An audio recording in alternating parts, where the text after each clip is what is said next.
So no matter what, kahit kumbaga nga sa bimpo ng mga nanay natin, kahit pigay mo yung bimpo, wala nang lalabas. And the only way to do it is to confront the problem. Sabi ko, hindi, alin na lang natin. Harapin natin. Kasi importante lang, alam ng taong bayan, saan tayo nagsimula. Kasi ang importante malaman ng taong bayan, ano ang pinagtapusan natin. It's the results that matter. Basta masecure ko lang yung kinabukasan ng mga empleyado. Because they were part of our services. It is quite unfair for us politicians. We post our pictures everywhere as if we did something. And yet, most of it is ginawa kasama namin yung mga empleyado. And we're doing service to others, but we're doing disservice to our employees. Yes. I think that's wrong. By principle. Ang tawag doon kaplastikan. Yung matatanda, pakitang tao. Naawa naman ako talaga sa mga empleyado natin. So sabi ko, paano natin mabibigyan ng pagkakataon ng City of Manila na una, ma-reduce yung mga penalties or charges. So kung kaya kung may bigay up to 60% condonation. Traditionally, that's what we provided for mayors. So ibigay natin. Ang sitwasyon, siyempre, kung gagawin mo 3 taon ng payable dahil gusto ng ikamada din lang sa term ni Mayor, masyado mabigat. Paano natin magiging airtight ang documentation na ikasunduan natin ngayon? Kaya i-honor, i-stretch kasi nagkaroon ka ng, you fix the root cause. Yes. Para hindi na maulit-ulit. Yes. Diba? So, root cause na ayos natin, hindi na mangyayari ito, pero kailangan yan extended period of time. Yun ang justification natin. Para naman i-honor ng susunod na mga liderato. And that's proof it's beyond politics kasi it crosses terms. Yes. Paano natin ayusin ang document? Were you here during my 2019? Nandito na po ako pero I was handling Luzon po pero nakita ko yung balita mo ba yung ginampanan kong obligasyon ng nakaraan? Yes. Na-resolve ba yun di ba? We became updated. Yes. Actually, sir, meron kayong on March 4, 2020, i-issue na certificate of full payment kayo. Kasi yung term nyo, bayad. Ang problema yung bago yun at after nyo. Yun ang dapat kasi nagiging kung sino na incumbent, ito lang. Para makita natin na... Hindi, kahit na obligasyon ng sinundan ko. Opo. I really don't care. Yes. What I care is my employees. Yes.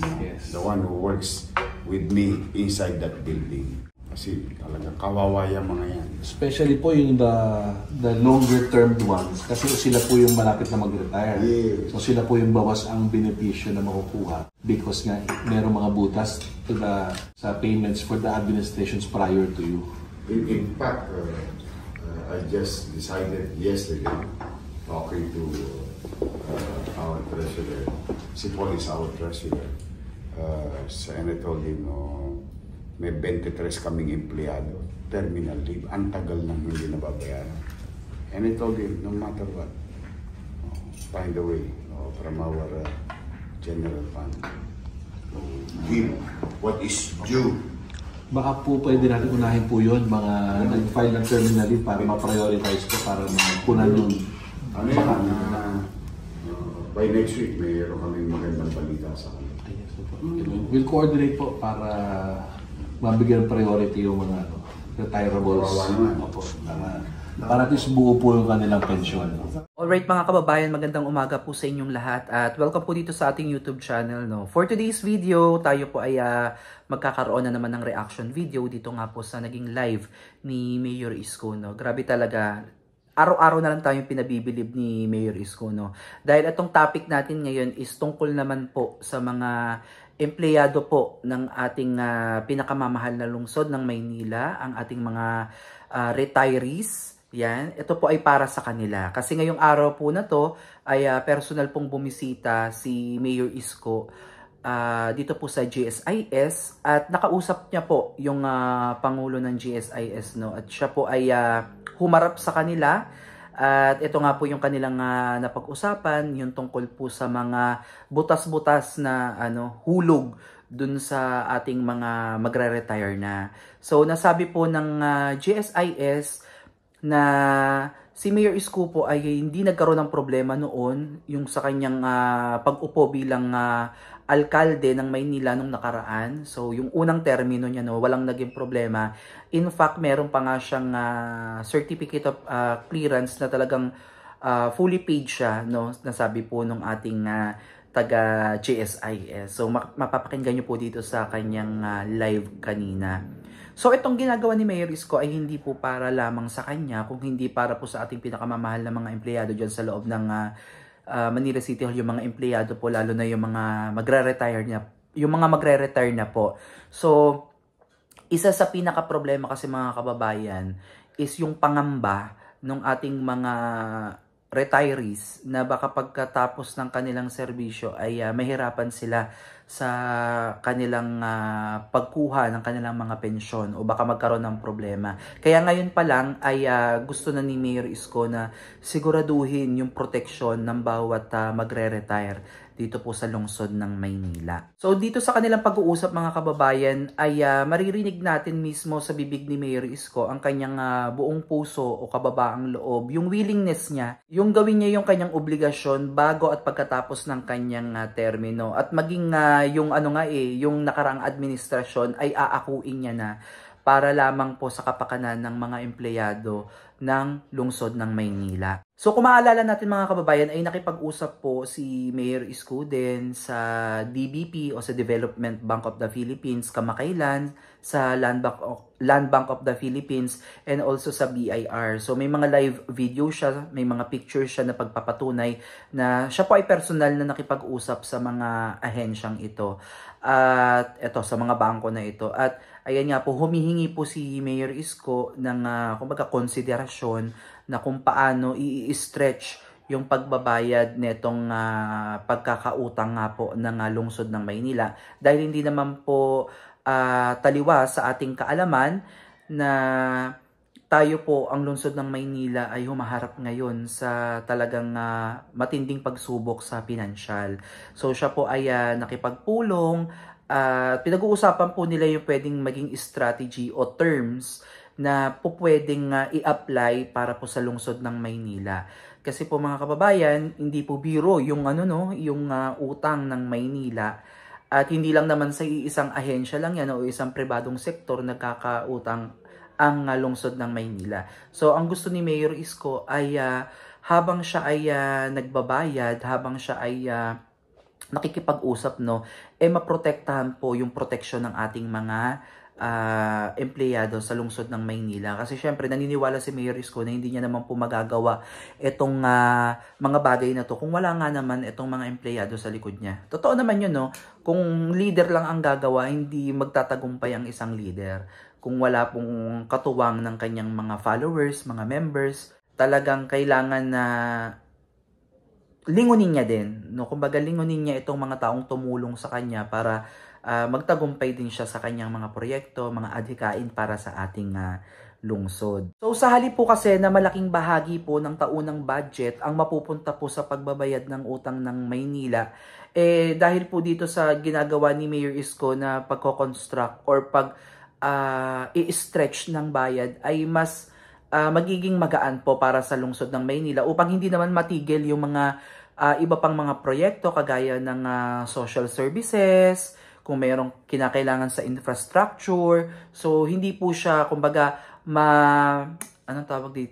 mako-compromise. So isa kasi sa nakikita natin problema dito mga kababayan is katulad yung nakarinig nating pag-uusap nila na kung i-stretch lang nila yung payment sa term ni Mayor Isko, which is 3 years, ay medyo mabilis ngang matatapos pero napakabigat. Napakabigat po na bayarin to dahil hindi lamang naman libo-libo ang kanyang babayaran, kundi milyon-milyon ang kanilang babayaran ang lungsod ng Maynila. So kahit magmukhang magaan siya dahil nga sa stretch na payment, mas malaki naman yung interest ng mga kababayan. Kaya ngayon pa lang gusto ng plantsahin between Manila City Hall at saka itong GSIS na magkaroon sila ng dokumento, proper negotiation, na kung sakasakali mga kababayan, kahit matapos na yung termino ni Mayor Isko, ay meron ng usapan, meron ng mga dokumento na itutuloy ng mga susunod na mga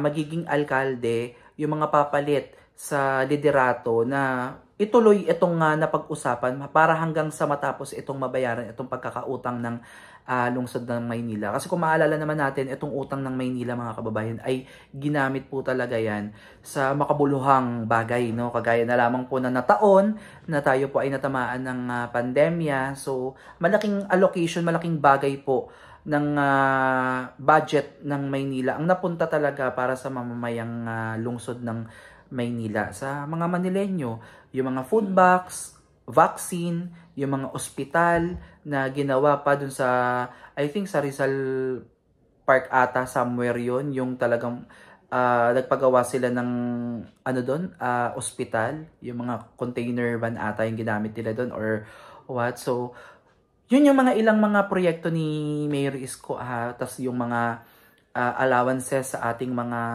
senior citizen, sa mga estudyante nating nag-aaral sa UDM at PLM. So napakarami nating benepisyong naramdaman during his first term. So ito naman yung aking practical at political na pananaw dito sa naging pag-uusap ni Mayor Isko at ng presidente po ng GSIS. So ang pagbibigay po ng mas mahabang term or yung in-stretch po yung payment ng ating lungsod ng Maynila ay hindi po nangangahulugan na masusolusyonan na yung problema. Kasi naman po, kung ganito naman po ang gagawin pero wala naman pong reforma sa paggastos at wala namang accountability at transparency, maaari pa rin talaga na hindi ito ang maging solusyon. Pero in this case naman mga kababayan, napatunayan naman po natin yan kay Mayor Isko at no doubt naman tayo na talagang itong kanyang ginagawa ay inaayos niya yung mismong ugat ng problema. So yung willingness niya, no, na mararamdaman talaga natin at nakikita naman natin sa kanyang gawa. Kaya no problem naman tayo dito. Ang iniisip lang syempre ng GSIS, syempre at the back of their mind, syempre paano na lang yung mga susunod na liderato. Kasi kumbaga, kung sila ay nakikipag-usap kayo kay Mayor Isko, ay panatag yung kanilang kalooban, no? Dahil nga, kumbaga, nasubukan na nila si Mayor Isko, nasubukan na nila kung paano yung kanyang pamamalakad at kung paano niya panghawakan yung budget, no, ng lungsod ng Maynila. So, yung mga succeeding, no, na mga liderato, kung paano nila haharapin itong napag-usapan. So, dapat sumunod din sila dito sa mga dokumento, kung ano yung mga napag-usapan ngayon, yun yung susundin nila upang unti-unti no, makabangon ulit yung lungsod ng Maynila.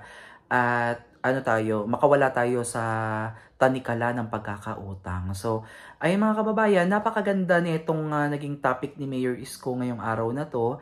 Mahaba-haba to pero ito lang yung highlight natin, no, yung kanyang kababaang loob na pakikipag-usap. Biruin nyo, siya nung muna personally ang pumunta doon at talagang ito yung mahalaga mga kababayan, yung i-admit mo yung pagkakamali o yung kasalanan, no, para tayo ay kailangan acceptance. Kumbaga acceptance is the key. So kailangan mong tanggapin talaga ang katotohanan na talagang ito na ang sitwasyon ng Maynila at ang kinakailangan mo na the next is kung paano mo siya susolusyonan. So ito yung nakikita ni Mayor Isko, yung talagang maging open ka na, no, sabihin mo na yung tunay na sitwasyon mo para at least between ng iyong mga pinagkakautangan mag-meet kayo halfway. Muli mga kababayan, maraming salamat sa inyong pakikinig at magkita-kits ulit tayo sa susunod na update at tingnan natin, no, at antayin natin itong sinasabi ni Mayor Isko na may daw siya, may sorpresa. Ayan, sa mga susunod na linggo dito sa ating mga empleyado sa lungsod ng Maynila. So muli maraming salamat po mga kababayan sa inyong panonood. Please do support our YouTube channel, ang Coppers Vlog, Kuya J at Manila Reborn for more updates dito po sa kaganapan sa lungsod ng Maynila. Muli maraming salamat po at God bless po sa inyo.